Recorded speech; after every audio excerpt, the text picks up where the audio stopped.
বৌদি একটা প্লিজ কেউ জল আনো কেউ কিছু আগুন লেগেছে, আগুন, একটু জল নিয়ে এসো।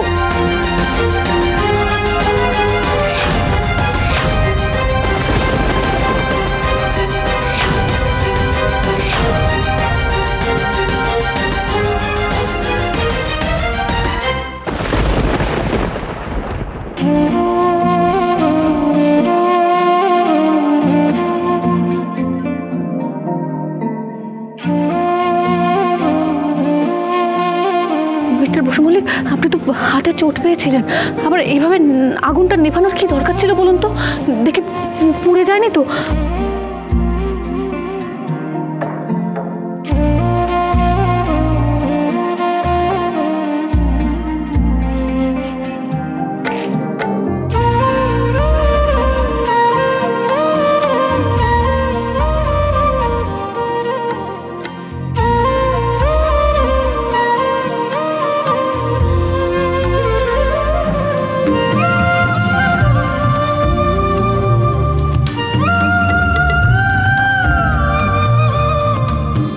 কিচ্ছু হয়নি আমার, ঠিক আছে আমি।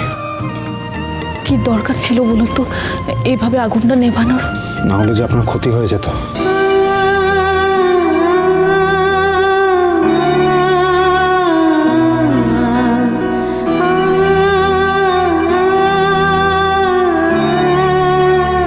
আরে দেখে কাজ করবে তো বড় বৌমা। হ্যাঁ, নেহাত তেজ ঠিক সময় দেখেছিল, কিন্তু তো আজকে একটা কেলেঙ্কারি হয়ে যেত। সুধা, তোমার মন কোথায় ছিল? হ্যাঁ, দেখেছো ঠাম্মি, তুমি কাকে পুজোর দায়িত্ব দিয়েছো?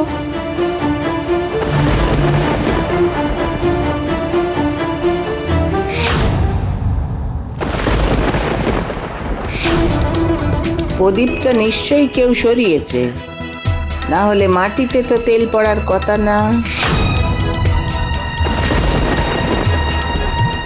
তেজ, তেজ বাবা, তোর হাত ঠিক আছে তো? হ্যাঁ হ্যাঁ ঠিক আছে, ঠিক আছে, কিচ্ছু হয়নি। সুধা মা, ঠাকুর ঘরেতে একটু দেখে শুনে কাজ করবে মা। তুমি দেখলে তো কত বড় বিপদ হয়ে যেত আজকে।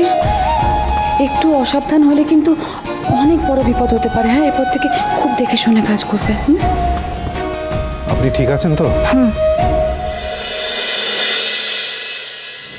কিন্তু মা, আমি তো বুঝতেই পারছি না আগুনটা কিভাবে লাগলো।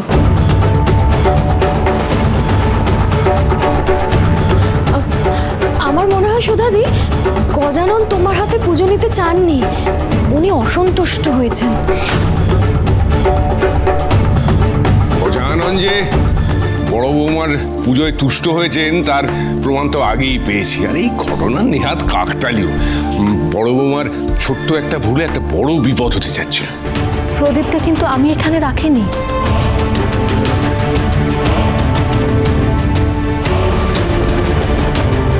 কি বলছো তুমি? হ্যাঁ, সকাল থেকে তো তুমিই পুজোর জোগাড় করছো, তো প্রদীপটা কে রাখলো ওখানে? ঠাম্মি, এটা কোনো অমঙ্গলের ইঙ্গিত নয় তো? না, এত বছর ধরে তো এ বাড়িতে গজাননের পুজো হচ্ছে, কিন্তু কখনো তো এরকম ঘটনা ঘটেনি ঠাম্মি।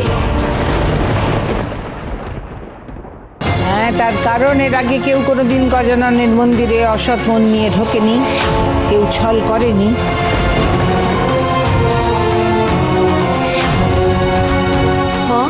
আপনার কথার কোনো অর্থ বুঝলাম না। ছলের আশ্রয় নিয়েছে মানে? এই পুরো বাড়ি আমার নিজের হাতে সাজানো। এই বাড়ির প্রতিটি কোনায় কি আছে না আছে আমি আমার হাতে তালুর মতন চিনি। যে প্রদীপ থেকে নাগ বৌমার শাড়িতে আগুন লেগেছিল, সেই প্রদীপ তো গজাননের ওই দিকে থাকে না। আজ ওই মাঝখানে এলো কেন? আমিও তো সেটাই বলছি ঠাম্মি, আমি কোনো কিছুর স্থান পরিবর্তন করিনি। আর দেখুন, প্রদীপটা কেউ টেনে সরিয়েছে, ওই তো তেলও পড়ে আছে। তোমার এই ঠাম্মি বলি আর সুধাদি দেখছো একেবারে কহিতা। এই বয়সে ওনার চোখ দেখো। তাই তো, আমিও তো খেয়াল করিনি। তোমরা খেয়াল না করলেও এই ছোট্ট পরিবর্তন আমার চোখ এড়াতে পারেনি। এভাবে মাঝখানে প্রদীপ থাকলে যে কারো গায়ে তো আগুন লাগতে পারতো মা। সত্যি তো বৌমার কোনো দোষ নেই। আরে কে এমন মূর্খের মতো কাজটা করলো? যার শাড়িতে এখনো তেল লেগে আছে সেই করেছে।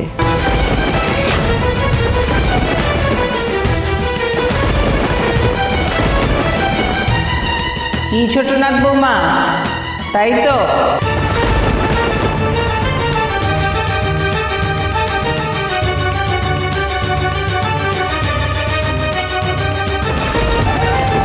তরিতা, তুমি?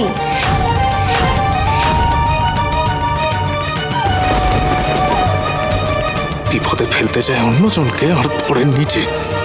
সেই দিনও বড় নাথ বৌমার গৃহপ্রবেশের দিন তুমি মেঝেতে পাতা শাড়িতে টান দিয়েছিলে, আমি দেখেছি। আর আজকেও এই প্রদীপ তুমিই এখানে এনেছো। কি তরিতা, তুমি এগুলো ইচ্ছে করে করেছো? ওনার যদি কিছু হয়ে যেত, ওনার তো গায়ে আগুনও লেগে যেতে পারতো। আমি আপনাকে যত দেখছি তত অবাক হয়ে যাচ্ছি মিস্টার বসু মল্লিক। তুমি যেটা করেছো সেটা কিন্তু ক্রাইম। না না দাদাভাই, কোথাও একটা ভুল হচ্ছে। ঠাম্মি, তুমি ভুল বুঝছো গো। তরিতা এরকম করতে পারে না। আমার অভিজ্ঞতা নিয়ে প্রশ্ন তুলছো তুমি অনিমেষ? ঠিক ভুলের বিচার আমি করতে জানি। তরিতা, এক্ষুনি ক্ষমা চাও। যাও। ঠাম্মি, ঠাম্মি, আমাকে ক্ষমা করে দাও। বিশ্বাস করো, আমি জেনে বুঝে কিচ্ছু করিনি। আমি সুধাদের কোনো ক্ষতি করতে চাইনি। আমি তো প্রদীপটা সামনে এগিয়ে দিয়েছিলাম যাতে সুধাদের পুজো করতে সুবিধা হয়। সুধাদের আঁচল যে ওই প্রদীপে গিয়ে পড়বে আমি কি করে বুঝবো বলো ঠাম্মি? বাবা, আজকে তোমার ভক্তি একবারে উপচে পড়ছে কেন ছোটনাথ বৌমা? আজ অব্দি তো ঠাকুর ঘরের কোনো কাজ তোমাকে আগ বাড়িয়ে করতে দেখিনি। বড়নাথ বৌমার সঙ্গে প্রতিযোগিতা করতে চাইছো তুমি? ছি ছি ছি ছি ছি ছি বৌমা, আমরা দুজন এত বছর ধরে এত কাজ একসঙ্গে করছি, তুমি কোনোদিন দেখেছো যে আমাদের যায় যায় সামান্য কথা কাটাকাটি হিংসা হিংসি কিচ্ছু হয়েছে? হ্যাঁ, দিদি ভাই তো আমার নিজের দিদির থেকেও বেশি। বড়নাথ বৌমাকে আমি বেশি আদর দিচ্ছি বলে তোমার গায়ে ফোসকা পড়ছে, তাই না? এর ব্যবস্থা আমি করছি। তুমি যে কাজ করেছো তারপর পুলিশ ডাকাই উচিত।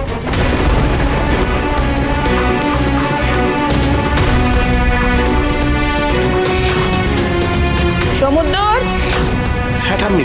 থানায় বড়বাবুকে ফোন করো, বলো কাননবালা দেবী অপরাধী চিহ্নিত করেছে।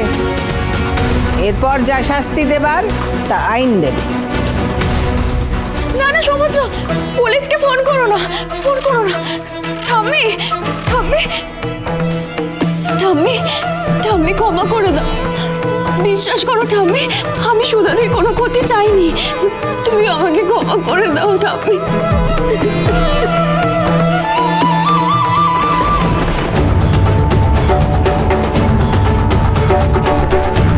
2 বছর আগে আমার প্রথম স্বামীর সঙ্গে আমার ছাড়াছাড়ি হয়ে যায়,